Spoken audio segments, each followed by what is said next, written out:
मंदाकिनी को ले जाएगी अपने साथ, मंदाकिनी को ले आके मिलाएगी तो हो जाएगा रुद्रप्रयाग, गले में रुद्राक्ष माला हो गई। अब कृष्ण भगवान के पास यही सब तो चीजें थी, अब देव का रूप ले लेंगे। यहाँ पे भागीरथी आएगी अपने साथ भिलांगना को मिलाते हुए और मिल जाएगी देवप्रयाग में, और यहाँ से बन जाएगी गंगा। तो देखिए गंगा तो भाई साहब निकलती ही नहीं है, गंगा नदी बनती है इतनी नदियों से मिलकर।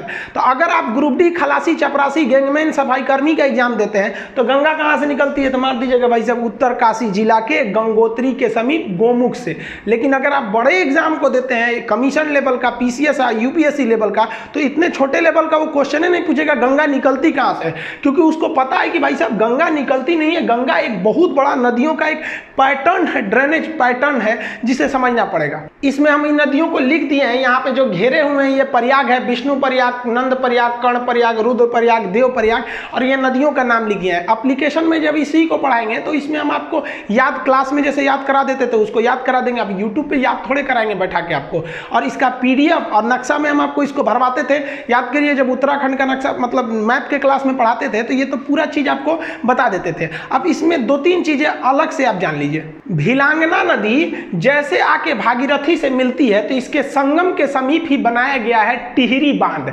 अब ये टिहरी बांध में पानी बहुत भयानक लग जाता है और इस टिहरी बांध पर खतरा होता है, इसलिए टिहरी बांध के पीछे एक सपोर्ट के लिए एक और बांध है जिसका नाम है कोटेश्वर बांध। तो टिहरी बांध किस पर है, भागीरथी नदी पर बनाया गया, इसके सपोर्ट के लिए कोटेश्वर बांध बनाया गया। जब भी बड़े बांध बनाए जाते हैं तो उसके सपोर्ट के लिए पीछे भी रहते हैं, जैसे भाखड़ा बांध बहुत बड़ा बांध है तो उसके पीछे एक और